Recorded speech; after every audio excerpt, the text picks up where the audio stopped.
అబ్బో ఇక్కడ కేజీ చీరలు కొంటే అర కేజీ చీరలు ఫ్రీ అంట. మంగళ్య షాపింగ్ మాల్, కేజీల్లో సేల్, టన్నుల్లో ఆనందం.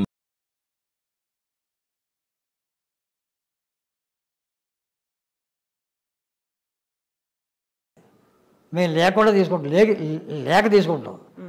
ఉన్నవాళ్ళు కూడా తీసుకుంటారు. డబ్బు ఇస్తానంటే ఎవరు వద్దంటారు? డబ్బు ఇస్తానంటే ఎవరు వద్దంటారు? నేను ఎవరైనా డబ్బు అడగను, ఇస్తే తీసుకుంటాను. ఇస్తే 1,00,000 ఇస్తే తీసుకుంటాను. నాకేం చేయదేంటి? కానీ అడగడం అనేది మన చేయి కింద పడిపోతుంది. నాతో రోజు ఒక పెద్ద కోటీశ్వరుడు మాట్లాడతాడు, వెంకటేశ్వర గారని, ఉప్పు వెంకటేశ్వర గారిని కలపటిపో. ఆయన చాలా 5 ఏళ్ల నుంచి మాట్లాడతాడు, అరగంట మాట్లాడుతూ ఉంటాడు. నైట్ 10-10:30 నుంచి మాట్లాడతాడు.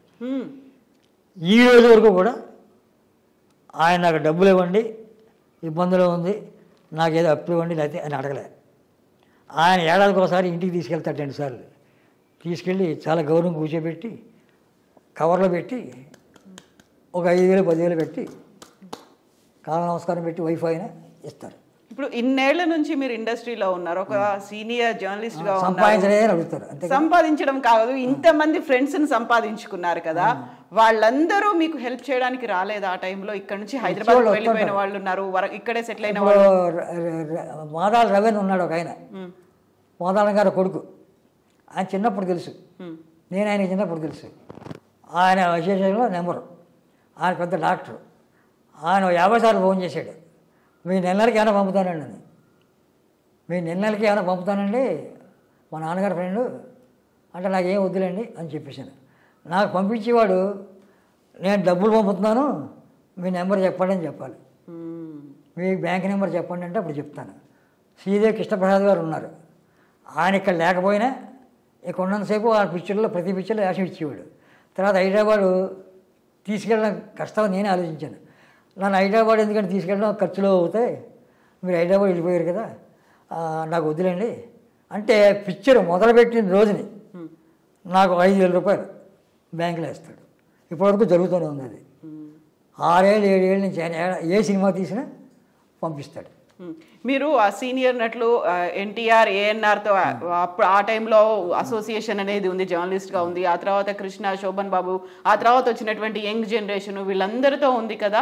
సో వాళ్ళందరికీ ఏచూరి ఏంటో తెలుసు. ఆయన జర్నలిస్ట్గా ఏం చేశారో తెలుసు, ఆర్టిస్ట్గా ఏం చేశారో తెలుసు. వాళ్ళందరూ ఇప్పుడు మీ గురించి మీరు ఎలా ఉన్నారో తెలుసుకుంటారా? మీతో టచ్లో ఉన్నారా?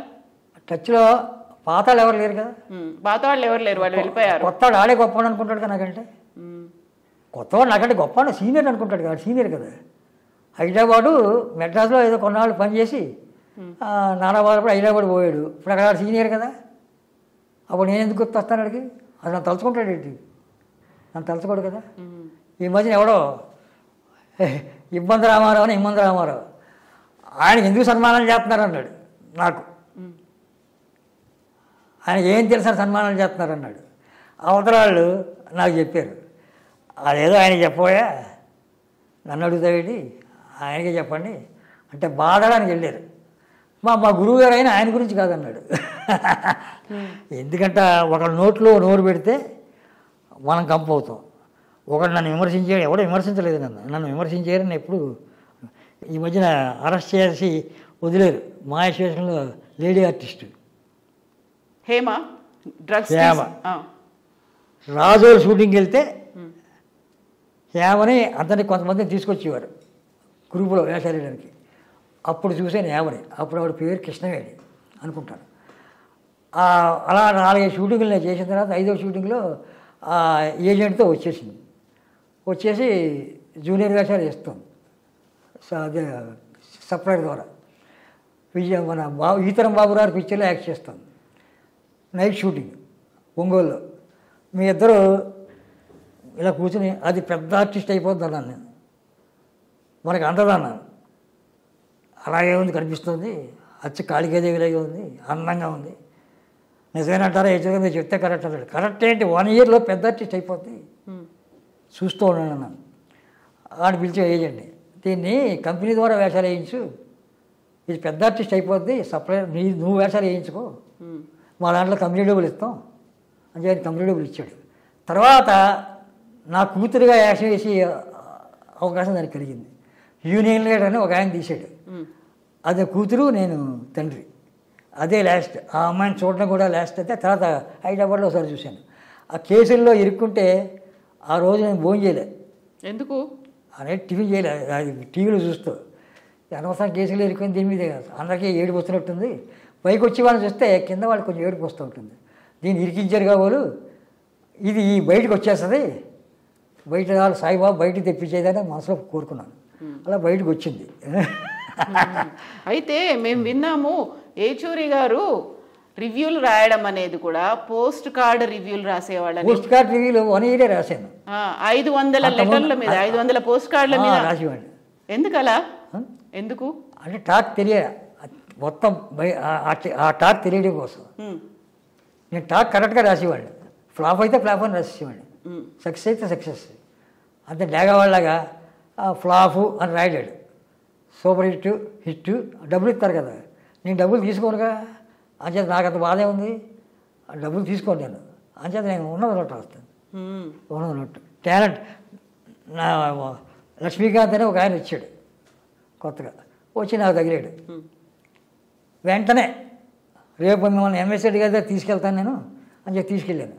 వేషం వెంటనే అర్జునుడు వేషం సోషల్ పిక్చర్లో వేసాడు. అలా 2-3 తీసుకెళ్ళా, అయిపోయింది. ఇది పైకి వచ్చాడు, తర్వాత మానేశాడు. మానేసి పెద్ద వ్యాపారం, పెద్ద కోటీశ్వరుడు అయ్యాడు ఈ ఊళ్ళో. ఆయన సైకిల్ మీద అలా వెళ్ళిపోతున్నాడు. ఓ రోజు ఫోటో స్టూడియో పెట్టాడు, తప్పట్లు కూడా పిలిచాడు. 15 సంవత్సరాలు అయిపోయింది, మీరు రుణపడిపోయి ఉన్నాను, మా ఆఫీస్ పావనం చేయండి అన్నాడు. ఆ ఫోటో స్టూడియోకి వెళ్తే మీరేమనుకోకండి, నెల మీకు డబ్బులు పంపుతాను అంటే, నాకు మీకేం బాకీ లేదే, నాకేం బాకీ కాదు, మీరు అలాంటివి ఇవ్వద్దు, నేను హ్యాపీగానే ఉన్నాను, నేను చాలా హ్యాపీగా ఉన్నాను అన్నాను. కాదు ఇప్పటికి పంపుతున్నాడు. అయితే మీరు పోస్ట్ కార్డులు 500 పోస్ట్ కార్డులు మీరే స్వహస్తాలతో రాసి పంపించేవాళ్ళు. ఎంత టైం ఉండేది, ఎంత టైం పట్టేది? 2 రోజుల ముందే అన్నీ రాసేసేవాడిని కదా, డేట్ రాసేసేవాడిని. ఫ్లాపు అని అక్కడ ఖాళీ పెట్టేవాడిని, ఫ్లాపు హిట్ సూపర్ హిట్ 3 రాసేవాడిని. అది ఏదైతే అక్కడ రాసేవాడిని. సూపర్ హిట్ అంటే సూపర్ హిట్లో రాసేవాళ్ళు, ఆ పేరు ఒకటే రాసేవాళ్ళు. ఎందుకు ఫ్లాప్ ఎందుకు హిట్ కూడా రాసేవాళ్ళు కదా? ఎందుకు ఫ్లాప్ అయింది, ఎందుకు హిట్ అయింది, సూపర్ హిట్ ఎలా అయింది? అప్పుడప్పుడు కొంచెం రాసేవాళ్ళు. అత్వాన్ అంతే ఒకటే అక్షరం, అత్వాను రాసేవాడు కాదు. అప్పుడప్పుడు కొత్త ఆర్టిస్ట్ వస్తే వాళ్ళని ఎంకరేజ్ చేసేవాళ్ళు. కొత్త ఆర్టిస్టులు ఎంకరేజ్, లక్ష్మీకాంత్ని ఎంకరేజ్ చేశాను, చక్రపాణిని ఎంకరేజ్ చేశాను నేను. చక్రపాణిని చాలా ఎంకరేజ్ చేశాను. ఎంకరేజ్ చేస్తే చక్రపాణి రోజారామని పెళ్లి చేసుకునే కోసం లవ్లో పడితే వాళ్ళ ఫాదర్ నా ఫ్రెండ్. ఆ చక్రపాణి గారు నా కూతుర్ని ఇది చేస్తానంటే వాళ్ళు పెళ్లి చేసుకునేవయ్యా, నువ్వు ఎందుకు అడ్డు వస్తావు అన్నాను. అంతే, వాళ్ళు పెళ్లి చేసుకుని అయిపోయారు. చక్రపాణితో ఎప్పుడు ఏడబడి మొన్న కల్పించినప్పుడు చెప్పాడు, నమస్కారం అండి, బాగానే ఉన్నాను, మీ దయవలని. అయితే మీరు రాసినటువంటి రివ్యూలు హిట్ ఫ్లాప్ సూపర్ హిట్ అని ఇవి రాసినప్పుడు వాళ్ళ దగ్గర నుంచి కాల్స్ వచ్చేవా? ఈ రావణ్ రావు ఎవరో రాస్తున్నారు. ఇంకోటి చెప్పనా, ప్రపంచ